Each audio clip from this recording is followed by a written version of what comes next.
Good morning friends, how are you? Welcome in this channel. Students, I am going to teach you physics paper first. 11वी मध्ये आपण जो chapter चालू करणार आहोत त्या चॅप्टरच्या अगोदर आपल्याला काही बेसिक गोष्टी माहित असणं गरजेचं आहे. So that we will revise some topics की जे ऑलरेडी तुम्ही शिकलेले आहात आपण त्यांना पुन्हा एकदा रिवाइज करणार आहोत की जेणेकरून तुम्हाला 11वीचा अभ्यासक्रम स्टडी करताना तुम्हाला ते इझी जाईल. त्याच्यासाठी आपण आज जो टॉपिक डिस्कस करणार आहोत तो आहे न्यूटन्स लॉज ऑफ मोशन. आजच्या व्हिडिओमध्ये आपण न्यूटन्सचे जे 3 लॉज आहेत ह्या 3 लॉजची आपण रिव्हिजन घेणार आहोत. Okay students, so let us start with the Newton's first law.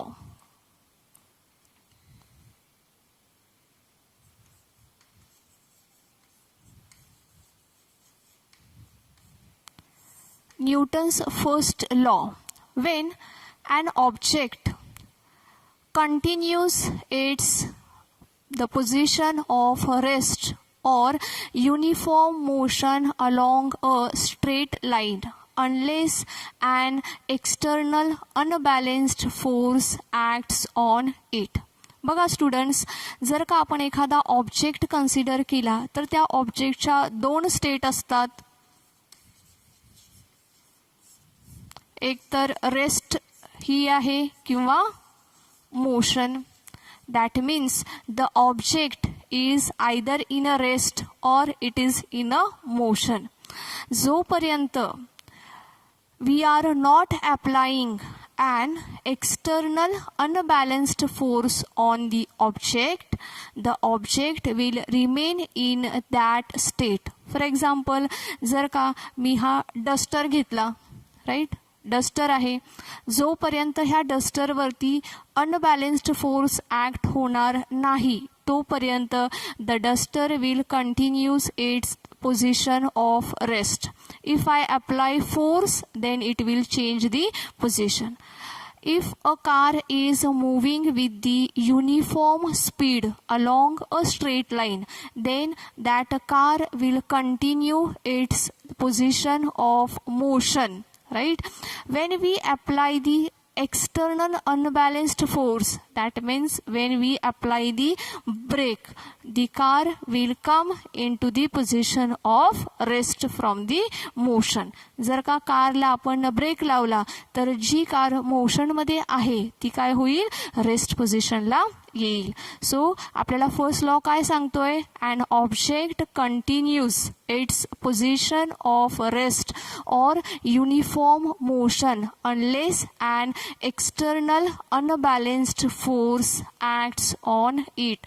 जोपर्यंत ऑब्जेक्टवरती एक्सटर्नल अनबॅलेन्स्ड फोर्स अप्लाय होत नाही तोपर्यंत तो ऑब्जेक्ट जर का रेस्टमध्ये असेल तर रेस्ट पोझिशनला कंटिन्यू करेल, किंवा जर का तो ऑब्जेक्ट मोशनमध्ये असेल along straight line, then it will continue its motion along the straight line. When the unbalanced external force is acts on that object, then only the state gets changed. Now Newton's first law is also known as the law of inertia. It is also known as the law of inertia. Students, have you remember what is meant by inertia? Inertia is the tendency of a body to remain in that state. ठीक आहे, जर का एखादा object rest पोझिशनला असेल तर त्या ऑब्जेक्टमध्येच अशी टेंडन्सी असते की रेस्ट पोझिशनला कंटिन्यू करायचं, किंवा जर का एखादा ऑब्जेक्ट युनिफॉर्म मोशनमध्ये अलॉंग स्ट्रेट लाईन असेल तर त्या बॉडीची टेंडन्सी असते to remain in the motion, right. So the tendency of object to remain in that state is called as the inertia, and due to this inertia the body will tend to move in the same state, right? That's why this law is called as the law of inertia, right? Now students, let us see the Newton's second law of motion. Second law of motion. Second law, the rate of change of momentum. The rate of change of momentum is directly proportional to the applied force. Okay, the rate of change of momentum is directly proportional to the applied force, and the change of momentum occurs in the direction of the applied force. Right? पुन्हा एकदा repeat करते मी. The rate of change of momentum is directly proportional to the applied force, and the change of momentum occurs in the direction of the applied force. Right? Students, have you remember what is mean by momentum? What is mean by momentum? Now, momentum is the product of mass and velocity, right? It is denoted by P. So P is equals to m into V, where m is the mass of the object and V is its velocity, right? So momentum is equals to आहे mass into velocity, right? Students, let us consider an object which is having mass m. असा एक आपण object consider करूया की ज्याचा मास m आहे. Let us consider u is its initial velocity, right? After time t, the velocity of the object is v. t ह्या वेळेनंतर त्या ऑब्जेक्टची velocity असेल v. So initial momentum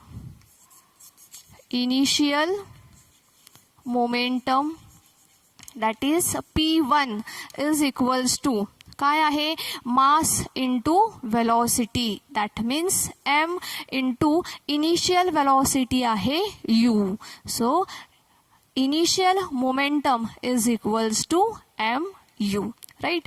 After time t, the final momentum. After time t, the final momentum आपण P2 आहे असं consider करूयात. Okay, so P2 is equals to m into final velocity that is v. So initial momentum P1 is equals to mu and final momentum P2 is equals to mv. Right? So students, we have to find out the rate of change of momentum. Right? आपल्याला find out करायचं आहे काय तर rate of change of momentum.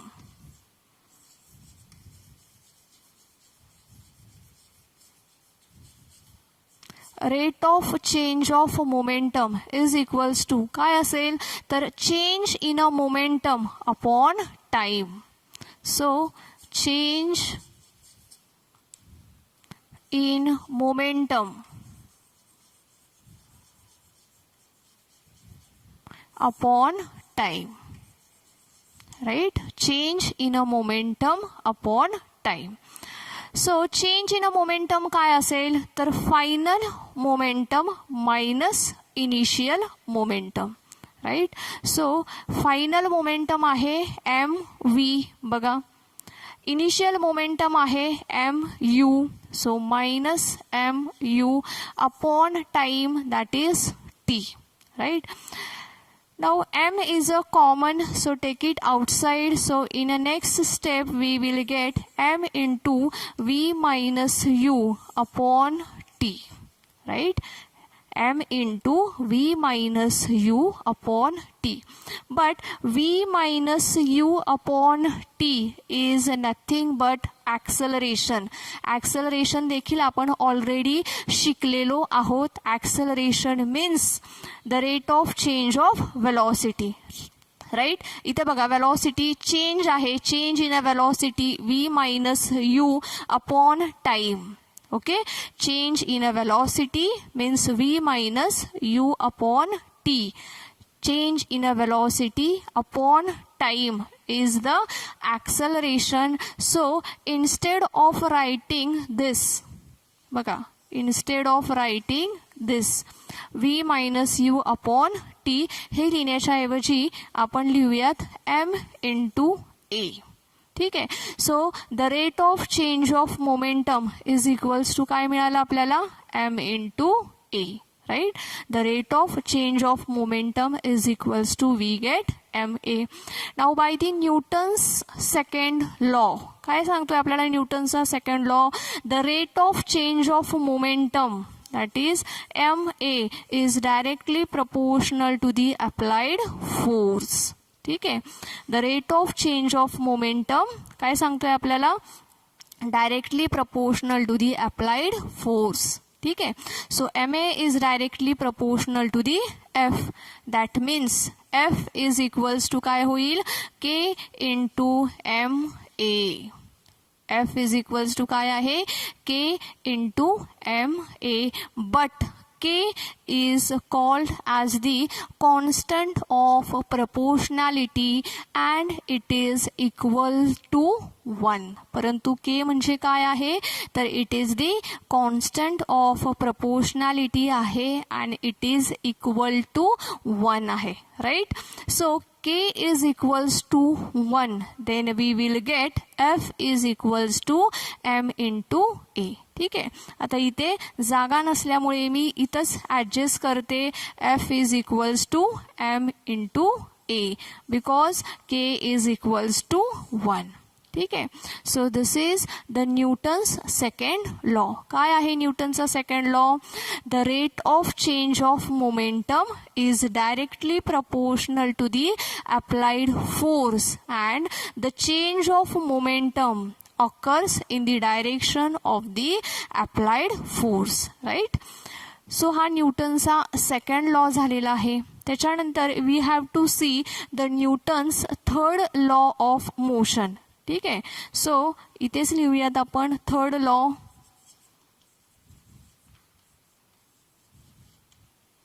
Third law.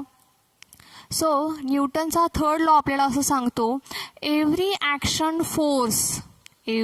action force is having equal and opposite reaction force which acts simultaneously. प्रत्येक action फोर्सला एक opposite force असतो आणि त्याला आपण रिॲक्शन फोर्स म्हणतो. Now this action force and reaction force both are equal in a magnitude but they are opposite in a direction. त्यांचं magnitude हे सेम असतं परंतु त्यांची डायरेक्शन मात्र एकमेकांच्या अपोजिट असते. And both acts simultaneously.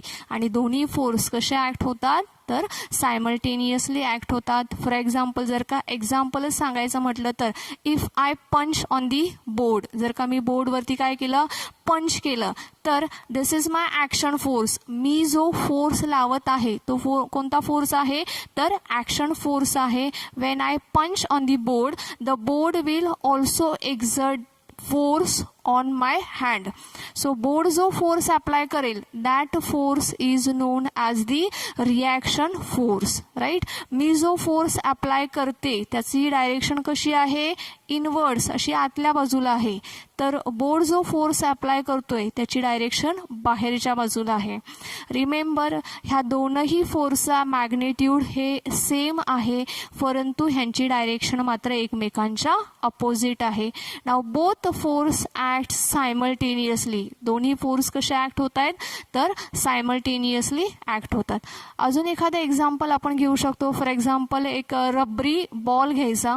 If a rubber ball is, जर का आपण तो रबर बॉल आहे त्याला आपण काय केलं, असं खाली फेकला, तर when we throw that ball on the earth surface, that rubber ball exerts force on the earth surface, right? That is the action force. At the same time earth will also exert force on that rubber ball. That's why the ball get bounce आणि तो जो ball आहे तो काय होईल, ball वरच्या बाजूला येईल. ठीक आहे. So this is the example of the Newton's third law. So students, अशा पद्धतीने आज आपण न्यूटनचे तीनही लॉ बघितलेले आहेत. First law, second law, third law. Let us revise this 3 laws in short. First law आहे, an object continues its position of rest or motion along a straight line unless an external unbalanced force acts on it. एखादा object की जो object रेस्टमध्ये आहे किंवा uniform मोशनमध्ये आहे along the straight line, जोपर्यंत आपण external unbalanced force apply करत नाही तोपर्यंत त्या ऑब्जेक्टची पोझिशन चेंज होणार नाही. And object continues its motion or rest position unless and external unbalanced force acts on it. Right, जोपर्यंत आपण फोर्स अप्लाय करणार नाही तोपर्यंत जर का बॉडी रेस्टमध्ये असेल तर रेस्टमध्ये राहील, किंवा ती बॉडी जर का मोशनमध्ये असेल, uniform motion along a straight line अशी असेल तर that motion will continue. When we apply the force then the state of the position of that body gets change. That means force apply केल्यानंतर रेस्टमध्ये body असेल तर ती मोशनमध्ये येईल, किंवा मोशनमध्ये जर का बॉडी असेल तर ती रेस्ट पोझिशनला जाईल. त्याच्यानंतर आपण सेकंड लॉ बघितलेला आहे. The rate of change of momentum is directly proportional to the applied force and the change of momentum occurs in the direction of the applied force. बघा, त्याच्यासाठी आपण मोमेंटम म्हणजे काय हे सुरुवातीला बघितलेलं आहे. P is equals to m into V, that means mass into velocity. आपण एक ऑब्जेक्ट कन्सिडर केला की ज्याचा मास m आहे, ज्याची इनिशियल वेलॉसिटी u आहे, आफ्टर टाइम t त्याची वेलॉसिटी v होईल. सो आपण इनिशियल मोमेंटम फाइंड आउट केलेला आहे. P1 is equals to mu. त्याच्यानंतर आपण फायनल मोमेंटम फाइंड आउट केलेला आहे. P2 is equals to mv. Then we find out the rate of change of momentum which is equals to change in a momentum upon time. That means mv minus mu upon t. m is a common, so त्याला आपण साईडला काढलेला आहे. Then m into v minus u upon t. Now v minus u upon t, that means the change in a velocity with respect to time is the acceleration. So we get m into a. Now Newton's second law says that the rate of change of momentum is directly proportional to the applied force F. So ma is directly proportional to the F. Then F is equals to K into ma, where K is the constant of proportionality and it is equals to 1. That's why we get F is equals to m into a. Then we have discussed about the Newton's third law, which says that every action force has an equal and opposite reaction force which acts simultaneously. की हे जे दोन्ही force आहेत ते कसे act होत आहेत, simultaneously act होत आहेत.